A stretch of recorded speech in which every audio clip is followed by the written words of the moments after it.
Cette semaine, aux Échos du Vatican, après l'assassinat de 4 religieuses missionnaires de la charité, le pape se dit choqué et profondément attristé.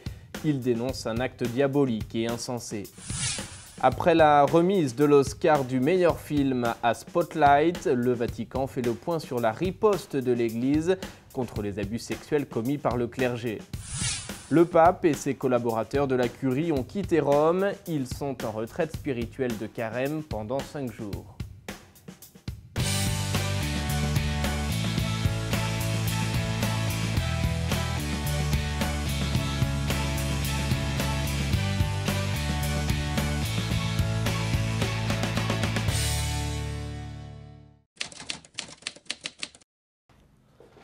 Bonjour à tous, très heureux de vous retrouver, soyez les bienvenus sur ce plateau. On ouvre cette émission avec un bien triste dossier, celui de l'assassinat de 4 religieuses missionnaires de la charité. Elles ont été tuées avec 12 autres personnes à Éden, au Yémen, dans un foyer pour personnes âgées. Samedi dernier, au lendemain de l'assassinat, le pape s'est dit choqué et profondément attristé. Le Saint-Père dénonce un acte diabolique et insensé. Il a renouvelé dimanche sa proximité aux missionnaires de la charité. Les religieuses assassinées, a dit le pape, ont donné leur sang pour l'Église. Elles sont les martyrs d'aujourd'hui, a-t-il poursuivi. On écoute un extrait de son allocution. Cari fratelli e sorelle, Chers frères et sœurs, esprimo la mia vicinanza. je tiens à exprimer toute ma proximité aux missionnaires de la charité pour le grand deuil qui les a touchés avec l'assassinat de 4 religieuses à Aden, au Yémen.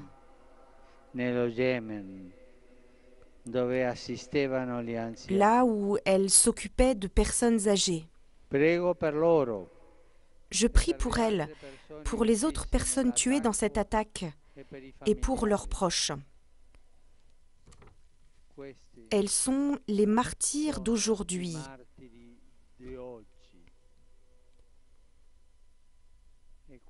Elles ne font pas les couvertures des journaux. Elles ne font pas la une.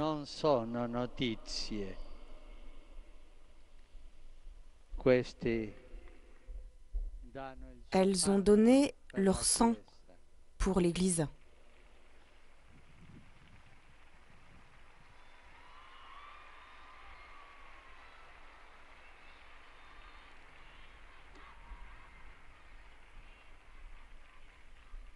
Questi sono vittime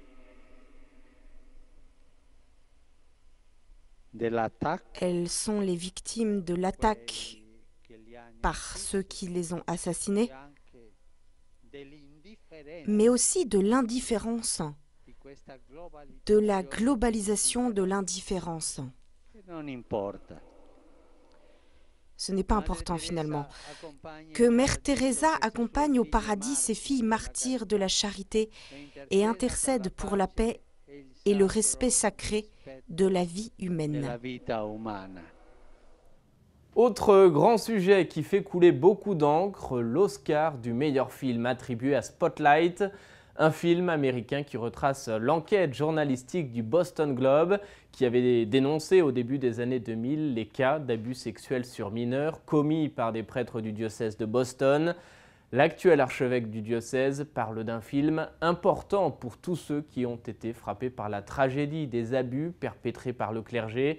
Le porte-parole du Vatican, de son côté, a évoqué il y a quelques jours la riposte de l'Église ces 15 dernières années afin de prévenir et lutter contre les abus sexuels. On écoute les détails d'Émilie Calland. En effet, dans un communiqué diffusé vendredi dernier, le père Federico Lombardi a insisté que l'attention donnée aux abus dans l'Église ces derniers jours mérite une mise au point. On pense que dans l'Église, rien n'a été fait ou très peu pour répondre à ces horribles drames et qu'il faut recommencer à partir du début. Il n'en est pas ainsi, insiste-t-il dans sa note. L'Église a fait de grands pas. Il mentionne entre autres la création d'une commission présidée par l'archevêque de Boston, le cardinal Sean O'Malley. Celui-ci a été nommé pour sa rigueur et sa sagesse dans le traitement des cas d'abus dans son propre diocèse. De plus, le père Lombardi revient sur la réponse de l'Église face aux abus du clergé développés depuis de nombreuses années. Tout d'abord, une soixantaine de documents sur le site web du Vatican incluent des lettres et discours des papes qui témoignent de leur engagement personnel pour éradiquer le problème partout où l'Église est active, par des visites apostoliques, des interventions ou encore de profondes réformes, a signalé le père Lombardi, comme il en a été question chez les légionnaires du Christ. D'ailleurs, l'un des documents d'envergure est une lettre de Benoît XVI aux Irlandais dans laquelle il reconnaît une démarche nécessaire à suivre, notamment admettre les graves erreurs commises, demander pardon, le besoin de justice, conversion, purification et d'un renouvellement humain et spirituel. L'implication des papes, donc, n'a été ni mince ni indifférente, explique le porte-parole, et que grâce à leur implication personnelle, les cas d'abus sont devenus rares, constate-t-il. Puis, en 2014, le pape François a institué une commission pontificale pour la protection des mineurs. Le père Lombardi souligne que ce groupe d'experts de tous les continents indique la maturation du chemin de l'Église catholique et la dure expérience de l'Église pourra servir à d'autres secteurs de la société. La note du père Federico Lombardi a été publiée suite aux auditions du cardinal George Pell, secrétaire pour l'économie au Vatican, devant la Commission royale australienne d'enquête pour avoir caché des crimes d'abus dans son diocèse. Du 29 février au 2 mars, l'ancien archevêque de Sydney en Australie a témoigné par vidéoconférence. Le père Lombardi a affirmé que son témoignage était digne et cohérent et lucide par rapport aux fautes du passé. Le porte-parole du Vatican a soutenu que l'augmentation des appels après Spotlight est alors un signe positif, car, conclut-il, il contribue à soutenir et à intensifier la longue marche de la lutte contre les abus sur des mineurs. Le saviez-vous? Selon le nouvel annuaire statistique de l'Église, le monde compte aujourd'hui plus de 1,2 milliard de catholiques. Vendredi, dans la matinée, le pape a reçu près de 500 membres de la pénitencerie apostolique. Elle est le premier des 3 tribunaux de la curie romaine et organise chaque année un cours de formation pour aider les jeunes prêtres et séminaristes à bien administrer le sacrement de réconciliation. Devant les participants, donc, lors de l'audience, le pape a rappelé que les confesseurs sont des instruments de la miséricorde de Dieu. On écoute un résumé de son discours. La possibilité du pardon est vraiment ouverte à tous et même plutôt grande ouverte, comme la plus grande des portes saintes, parce qu'elle coïncide avec le cœur même du Père qui aime et attend tous ses fils. C'est sur ces mots que le pape François a accueilli les participants au cours promu par la pénitencerie apostolique. En réaffirmant l'importance d'une préparation adéquate et mise à jour pour bien administrer le sacrement de la réconciliation, le souverain pontife a fait remarquer qu'un confesseur, lui-même pécheur, devait être un instrument de la miséricorde de Dieu, un canal de joie, de manière à ce que le fidèle, après avoir reçu le pardon, ne se sente pas oppressé par la culpabilité, mais puisse goûter à l'œuvre de Dieu qui l'a libéré. Chaque fidèle, a poursuivi le pape, doit pouvoir faire l'expérience de l'amour du Père, un amour qui ne déçoit jamais, et en expérimenter la miséricorde. Chaque absolution, a ajouté le pape Bergoglio, est d'une certaine manière un jubilé du cœur qui réjouit non seulement le fidèle et l'Église, mais surtout Dieu lui-même. Et que dois-je faire si je me trouve en difficulté et que je ne peux pas donner l'absolution? Que faire? Mais premièrement, cherche s'il y a une route. On en trouve tant de fois. Non legarsi soltanto al linguaggio parlato, ma anche al linguaggio dei gesti. Deuxièmement, ne t'attache pas seulement au langage parlé, mais aussi au langage des gestes. Il y a des gens qui ne peuvent pas parler, mais qui, avec un geste, disent leur repentir, leur douleur.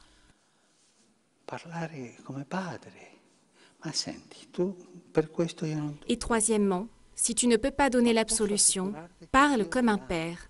Écoute, je ne peux pas le faire, mais je peux t'assurer que Dieu t'aime, que Dieu t'attend.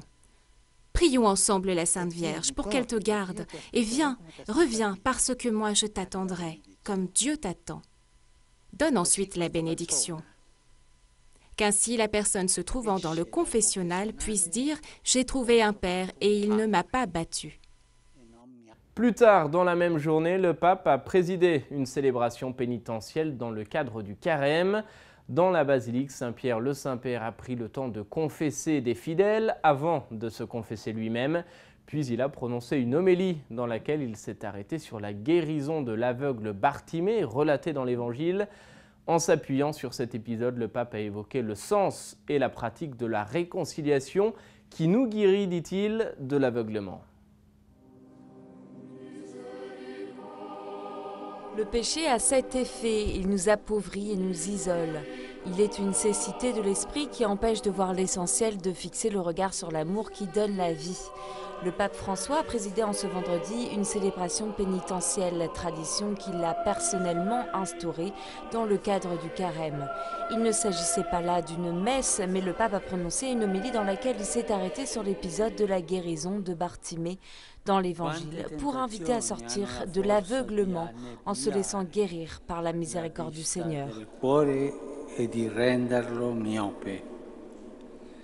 Combien de tentations ont la force de brouiller la vue du cœur et de le rendre myope?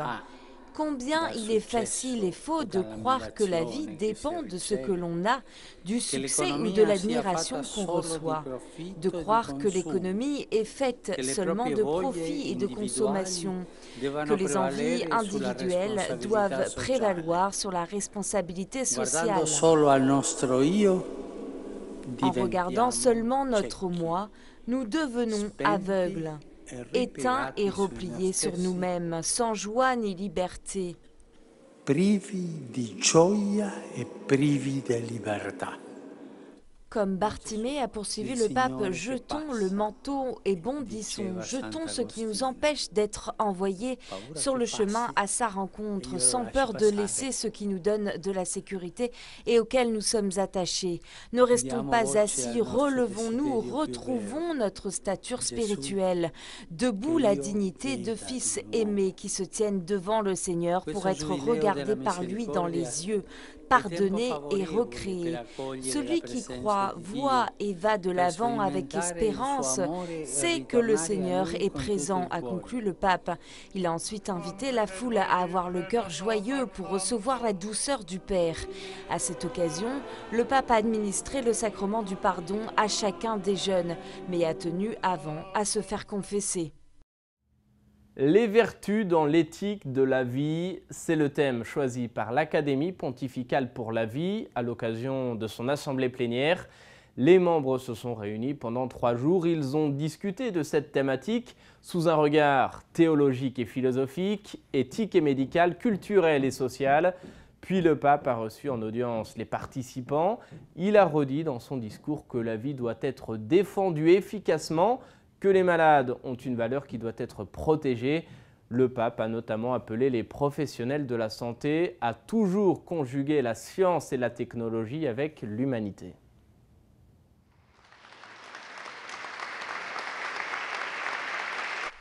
Le bien que l'homme fait n'est pas le résultat de calculs ou stratégies, et ce n'est pas non plus le résultat héréditaire ou des conditionnements sociaux, mais le fruit d'un cœur bien disposé, du libre choix qui tend au vrai bien. Tels sont les mots du pape François aux participants à l'assemblée plénière de l'Académie pontificale de la vie, qui se réunit ces jours-ci pour étudier l'éthique de la vie.